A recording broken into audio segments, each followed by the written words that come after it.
19세기의 미술품 가운데서 가난한 사람들의 행렬이라는 제목의 그림이 있습니다. 근데 그 그림은 가난한 사람들이 배급을 받기 위해서 긴 줄을 서 있는 그림인데요. 그 줄 저 뒤쪽에 한 사람이 있는데 그 사람의 머리에 이렇게 이제 그 후광이 이제 있습니다. 그것은 이제 예수님을 가리킨 그림입니다. 그래서 그 그림은 어떤 의미를 전달하는가 하면은 우리가 누군가를 섬기면은 이는 곧 예수님을 섬기는 것이라는 의미를 주고 있고요. 또 우리가 섬겨야만 하나님의 뜻을 나타낼 수 있다는 것도 가르쳐 주고 있습니다. 우리 예수님께서 이 땅에 오셔서 사람들이 그냥 쳐다보지도 아니하는 그런 사람들을 섬겼습니다. 특히 오래된 병자들, 가족들조차도 관심 두지 않고 버린 귀신 들린 사람들, 그런 사람들을 예수님이 섬겼습니다. 또 사람들이 죄인이라고 상종하지 않는 그런 죄인들도 예수님께서 섬기셨습니다. 예수님은 돌아가시기 전날 제자들의 발을 씻겨주면서 끝까지 섬김의 삶을 살아가신 분이 우리 예수님이십니다. 그래서 교회를 우리가 사랑한다, 또 성도들을 사랑한다는 그 말은 교회를 섬긴다 하는 그런 뜻입니다. 교회는 섬김의 공동체입니다. 왜냐하면 예수님께서 그렇게 하셨기 때문입니다. 오늘 본문 말씀은 주님께서 어떤 사람은 사도로, 어떤 사람은 선지자, 복음 전도하는 자, 목사와 교사 등등으로 이렇게 삼았다. 왜 그들을 그렇게 부르셨느냐 하면은 성도들을 온전하게 하여 봉사의 일을 하게 하며 또 그리스도의 몸을 세우게 하심이라고 했습니다. 왜 교회로 부르셨을까? 왜 이런 각각의 직분을 맡겨주셨을까? 봉사의 일을 하게 하려고, 또 그리스도의 몸된 교회를 세우려고 했습니다. 그리스도의 몸은 무엇인가 하면은 교회를 말합니다. 그래서 우리 모든 성도들은 몸된 이 교회를 세우는 사명을 받은 사람들입니다. 우리가 이제 몸이라고 하는 것은, 교회라고 하는 것을 이제 기억하셔야 되고, 몸을 세운다고 하는 것은 우리가 속한 이 교회를 이제 건강하게 세워 나가는 것입니다. 기적의 제자 훈련이라고 하는 그 책에 보면은 이런 이야기가 있습니다. 우리 모두가 이제 심판의 날에 예수님을 만나게 되는데 예수님은 세 가지의 모습으로 나타난다고 했습니다. 첫 번째, 예수님은 아주 환하게 웃으시면서 너무나 건강하고 영광스러운 그런 예수님을 만날 수 있다고 했습니다. 그때 예수님께서 우리를 향하여서 너무나 고맙다, 너무너무 내게 잘해 주었다, 너가 교회를 잘 섬겨 주었기 때문에 내가 이렇게 건강한 모습이 되었단다, 고맙다면서 우리를 꼭 껴안아 주십니다. 그때 그 영광스럽고 또 밝은 그 예수님의 품에 우리가 안기게 될 때 우리는 너무 행복하고 또 너무 영광스럽다는 것을 느낄 수가 있습니다. 두 번째 예수님의 모습은 아주 빼짝 말라 계시고 또 힘이 없어서 비틀거리면서 걸어오는 예수님을 만날 수가 있습니다. 그때 주님께서는 너는 언제나 방관하였지, 지체의 역할을 감당하지 않았구나, 내가 꼭 필요할 때 너를 부르면 너는 꼭 핑계를 대면서 나를 도와주지 않았단다. 너가 너의 사명을 감당하지 않았기 때문에 내가 이렇게 깡마른 그런 모습이 되었다고 합니다. 그때 이제 우리는 아닙니다. 저는 정말 열심히 했습니다. 그러면 주님이 우리에게 아니야. 그는 너를 위해서 열심히 한 것이지 나를 위해서 열심히 한 것이 아니란다. 그렇게 말씀하십니다. 세 번째 예수님의 모습은 온통 멍이 들어서 붕대로 감고 있는 상처투성이의 예수님을 만날 수가 있습니다. 그때 우리가 주님 이게 어찌된 일입니까? 나는 교회를 위해서 열심히 했습니다. 나는 교회가 바로 서게 하기 위해서 정의를 위해서 누구와도 다투고 또 누구와도 싸우면서 그렇게 교회를 지키려고 했습니다. 그때 예수님은 우리에게 이야기합니다. 너는 너 자신을 위해서 싸운 것이야. 너가 그렇게 부르짖고 정의를 위해서 일했는 그 일로 인하여서 상처받은 성도들이 아파할 때 내가 얼마나 마음이 아팠는지 아느냐. 너는 정의를 위해서 부당한 것을 바로 서기 위해서 했다고 하지만은 그것은 곧 칼로 나를 난도질한 것이나 마찬가지로 내가 이렇게 상처투성이가 되었단다. 그렇게 말씀을 하신다고 합니다. 여러분들은 과연 그 심판의 날에 어떤 예수님을 만날 것 같습니까? 그것은 여러분이 어떻게 주의 몸된 교회를 섬겼느냐에 따라서 이제 만날 예수님이 다르겠지요. 우리 성경 말씀에 보면은 교회는 그리스도의 몸이라고 했습니다. 즉 이제 우리 교회는 우리의 몸과 같다. 머리는 예수 그리스도이십니다. 그리고 우리 몸에 있는 모든 지체들은 성도들입니다. 그래서 머리 대신 예수 그리스도가 우리 모든 지체된 성도들을 연결하여서 이제 돌보고 있고 그렇습니다. 아마 오늘 또 이제 교회로 막 향해서 오실 때에 또 교회 문을 열고 여러분들이 예배 자리에 오실 때에 나는 오늘 교회 가서 좀 섬김을 받아야지 그렇게 마음먹고 오시는 분은 한 사람도 없을 것입니다.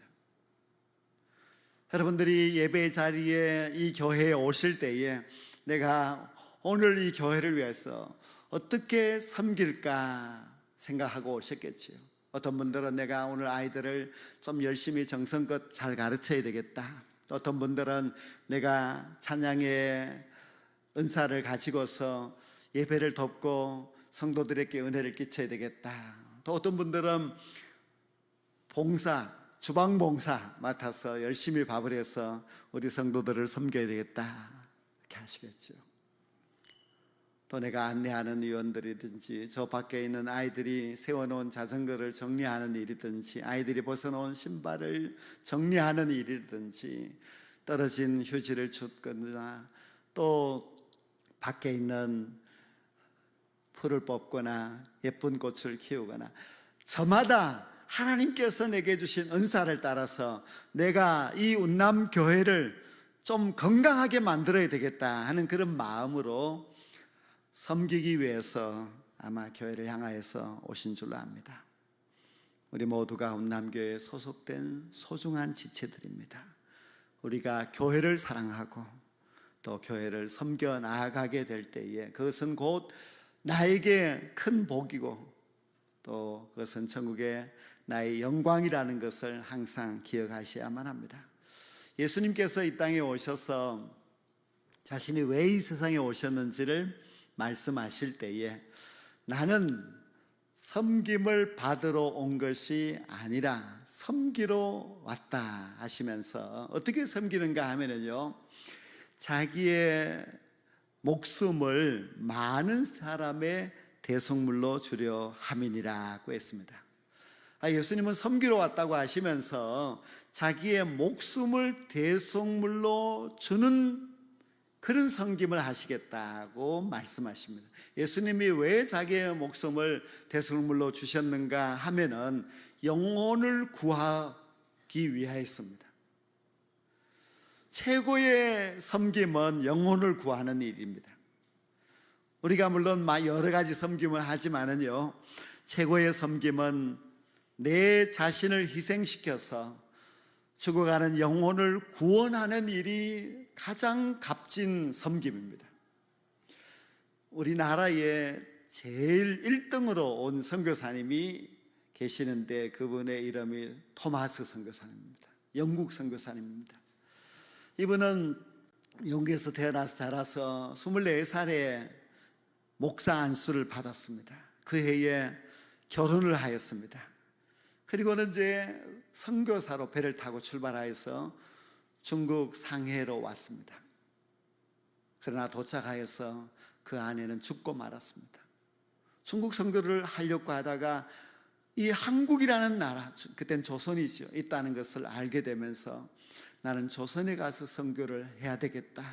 배를 타고 이 한국으로 오다가 태풍을 만나서 죽을 뻔했습니다. 다시 철수해서 돌아가서 또 2년을 기다려서 다시 배를 타고 와서 대동강을 거슬러 올라가다가 조선 군대를 만나서 공격을 받고 27살의 나이에 순교를 하였습니다. 토마스 선교사님은 마지막 죽음을 앞두고 복음을 외치고 성경책을 조선의 군사들에게 던져주었습니다. 그리고는 이 땅에서 정말 한 사람도 전도하지 못하고 그렇게 세상을 떠났지만은 그가 외쳤던 복음, 그가 주었던 그 성경이 복음의 씨앗이 되었습니다. 그 성경책을 받았던 사람이 성경책을 읽고 예수님을 믿게 되었고 그의 선교를 통하여서 이 땅에 복음이 전파되고 그리고 많은 사람들이 예수 믿고 예수 믿는 이 대한민국이 되었으니까 그가 자기의 목숨을 바쳐서 희생하였던 것이 결코 헛되지 않습니다. 우리가 영혼을 구원하는 그 섬김이 가장 귀하고 복된 섬김이라는 것을 아셔야만 합니다. 예수님은 이처럼 자기의 몸을 희생하면서까지 인간을 구원하기 위하여서 그 길을 가셨는데 예수님을 따르는 제자들은 전혀 반대입니다. 제자들은 예수님을 따르면서도 욕심이 있었습니다. 무슨 욕심이 있었는가 하면 자리에 대한 욕심이 있었습니다. 예수님이 왕이 되면 우리가 높은 자리에 앉을 것이라는 기대감을 갖고 있었고 특히 제자 야고보와 요한은 가장 높은 예수님의 좌우편 자리를 앉기를 원했습니다. 다른 제자가 그 이야기를 듣고 막 화를 냈다는 것은 모든 제자들의 생각이 똑같이 그렇게 높은 자리에 앉는 것이 꿈이었습니다. 근데 이런 자리에 대한 욕망은 인간의 가지고 있는 그런 욕망이고 그것은 그 옛날만이 아니라 지금도 마찬가지. 지금도 많은 교회들이 그 자리에 대한 욕심 때문에 교회가 혼란에 빠지고 교회가 분열되고 하는 그런 일들이 얼마나 많습니까?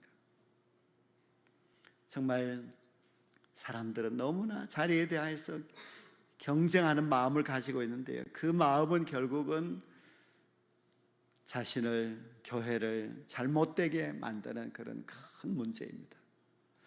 예수님께서는 그런 욕망을 가지고 있는 제자들을 가르치셨습니다. 예수님이 가르치는 내용은 땅의 권세는 부리는 권세이지만 하나님의 나라의 권세는 섬기는 권세라고 했습니다. 즉 하나님의 나라는 섬기는 자가 더 높은 자리에 올라갈 수가 있고 섬기는 사람이 더 영향력이 있고 섬기는 사람이 더 오래오래 간다는 것을 가르쳐 주셨습니다. 그래서 누구든지 으뜸이 되고자 하는 자는 모든 사람의 종이 되어야 하리라고 말씀하십니다. 우리가 누가 가장 훌륭하냐? 섬기는 사람이 훌륭합니다. 누가 가장 오랫동안 영향력을 가질 수 있느냐? 섬기는 사람이지 섬김을 받는 사람이 결코 아닙니다. 저는 이번 주간에 저희 고향 교회에 장로님이 돌아가셔서 이제 문상을 갔었습니다. 그분은 이제 82살인데 교회의 재정부장입니다.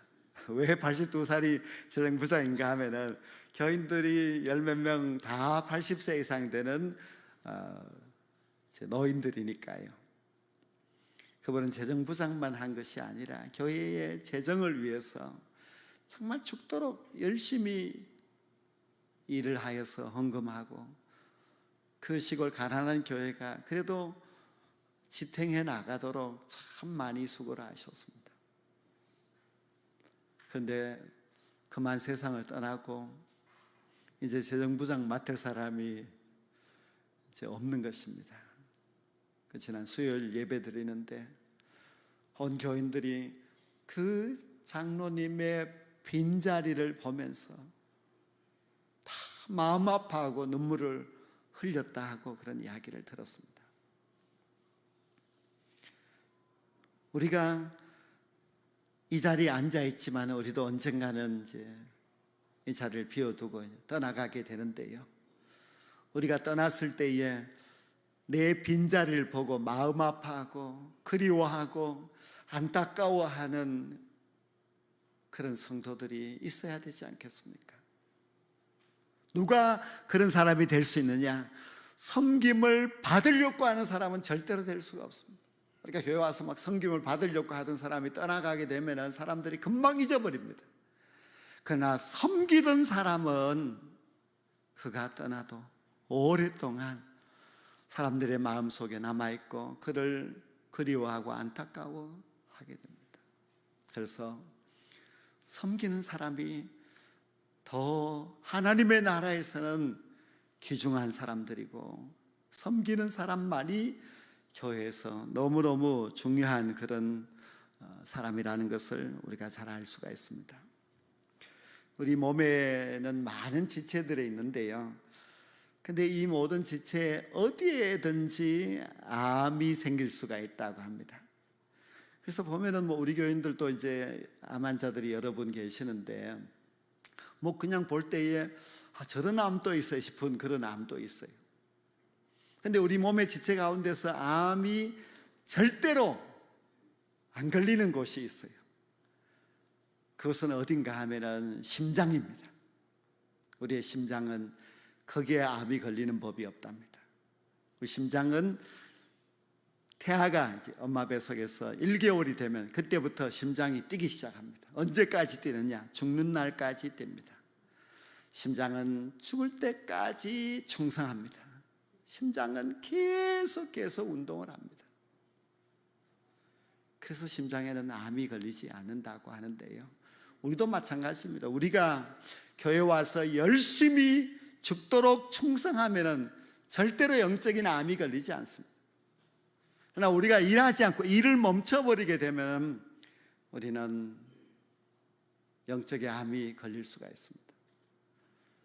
왜 주님께서 우리를 보고 죽도록 충성하라고 말씀하셨는가 하면은, 그렇게 죽도록 충성하지 않으면은 우리는 영적으로 병들 수밖에 없고요, 잘못될 수밖에 없기 때문에 그렇습니다.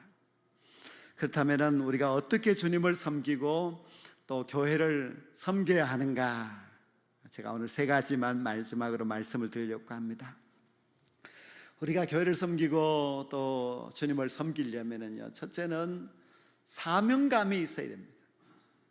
사명의식이 있어야 돼요. 사명의식이 없으면은 절대로 섬길 수가 없습니다. 예수님은 이 세상에 오셔서 사명감을 가지고 사셨습니다. 예수님은 십자가에 달려 죽는 그 순간까지도 사명감 때문에 그렇게 사셨습니다. 그래서 예수님이 마지막에 하시는 말씀이 아버지께서 내게 하라고 주신 일을 내가 이루었다고 고백을 합니다. 하나님은 왜 우리를 이 세상에 보내셨을까? 하나님은 왜 이 세상 많은 사람들 가운데서 나를 구원하여 주셨을까? 하나님은 운남교회를 왜 여기다 세우셨을까? 왜 나는 운남교회에 속해 있는가? 그 모든 것을 깊이 생각해 보면은 사명감을 발견할 수가 있습니다. 우리가 사명을 알면은 섬길 수 있고, 사명을 모르면 섬기지를 못합니다. 첫째 중요한 것이 사명감 회복입니다. 내가 왜 이 교회, 왜 이 자리에, 왜 내가 이런 직분을 가졌는지, 주께서 내게 주신 사명이 무엇인지를 알아야 됩니다. 두 번째로는 우리가 교회를 섬기고 또 주님을 섬기기 위해서는 겸손해야 됩니다. 우리 그리스도인들은 일생 동안 겸손과 열심히 싸워야 됩니다. 겸손을 잃어버리면 그때부터 우리 자신은 이제 망가지기 시작을 합니다. 그리스도인들은 끝까지 겸손해야만 합니다. 우리 몸의 모든 지체들을 보십시오. 이 몸의 지체들은 내가 잘났다 하고 주장하는 지체는 아무것도 없습니다. 우리 몸의 지체들은 모든 지체가 서로 협조를 합니다. 우리가 양말 신는 걸 한번 예를 들면요, 양말을 신어야지 하면은 이제 손이 양말을 찾아옵니다. 그리고 눈은 이제 양말을 이제 어디다 신어야 되는지를 이제 보게 되지요. 그래서 손이 양말을 벌리고 그리고 눈이 협조해서 발에다가 양말을 신는데, 그런데 그때 발이나 손이나 눈이 내가 잘났어, 내가 최고야 이렇게 말하지 않습니다. 우리 몸의 지체 모든 것은 내가 이런 사람이야, 내가 이렇게 대단해 이렇게 하지 않습니다. 우리 몸의 모든 지체들은 그저 자기 자신을 낮추고 남을 세워주고 남을 도와주고 세우려고 하지 헛된 허영심을 가지고 있지 않습니다. 오직 사람만이 자꾸 허영심을 가지고 우리가 주의 몸된 교회의 지체라고 하면서도 마치 내가 없으면 안 되는 것처럼 자꾸만 나를 높이려고 하는 그런 마음이 있는데요, 이것은 지체의식이라고 할 수가 없습니다. 신약 성경에 보면은 태어나면서부터 부와 권력과 명예를 다 가지고 있는 대단한 위대한 사람이 있는데 그가 바울입니다. 근데 바울은 예수 믿고 나서 자기를 죄인의 괴수로 하고 했고, 자기가 가진 그 모든 것은 그냥 다 배설물과 같이 여긴다고 했습니다. 그는 대단한 선교사였고 많은 교회를 세우고 수많은 사람을 전도하였지만은 끝까지 바울은 겸손을 지켜갑니다. 우리가 섬김과 겸손은 쌍둥이입니다. 아주 이건 두 개가 같이 있어야 되는 것인데요, 우리는 겸손한 마음을 가지면은 잘 섬길 수가 있습니다. 섬김의 마음을 가지고 섬김의 정신으로 살아가는 사람은 끝까지 겸손할 수 있습니다. 우리가 신앙으로 살다가 겸손을 잃어버리게 되면은 하나님의 일을 할 수가 없고 또 하나님 앞에 사울왕처럼 버림받게 됩니다. 그래서 우리는 신앙은 겸손이라는 것을 항상 잊지 마시고 이 겸손의 마음을 끝까지 잘 유지하기 위해서 끝까지 우리가 교만한 마음을 버리고 겸손을 택하려고 노력을 하셔야 됩니다. 섬기는 사람은 겸손합니다. 겸손한 섬김의 사람들이 진짜 하나님의 귀한 종들입니다. 마지막 세 번째로 우리가 섬기는 사람이 되려면 순종해야 됩니다. 우리 몸은 머리의 세포가 온몸의 세포들에게 지시를 내리면 온몸의 세포가 다 거기에 순종하고 따릅니다.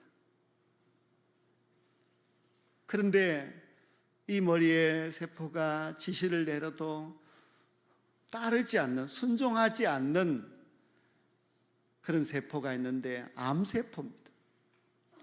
암세포는 지멋대로, 그리고 아주 악해서 다른 세포들을 죽이고 결국 사람의 몸을 죽이려고 합니다. 그래서 아주 무서운 것이 암세포인데요, 교회는 머리 대신 예수 그리스도께서 온 지체들에게 명령을 내릴 때에 건강한 지체들이라면 그 명령에 다 한결같은 마음으로 따라가야 됩니다.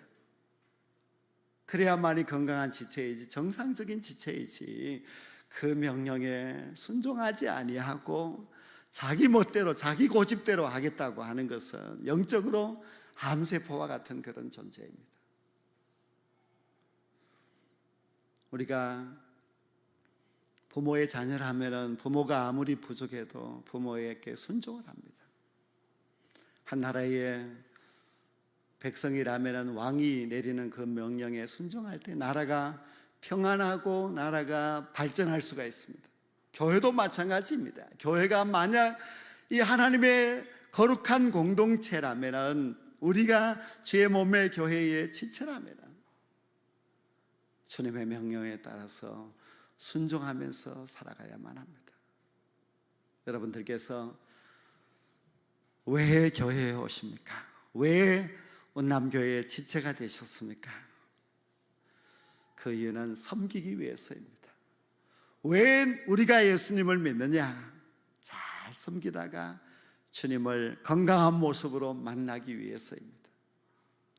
왜 우리가 주님의 지체이냐? 모든 지체를 건강하게 만들고 협조하기 위해서 이 몸의 지체가 되었습니다.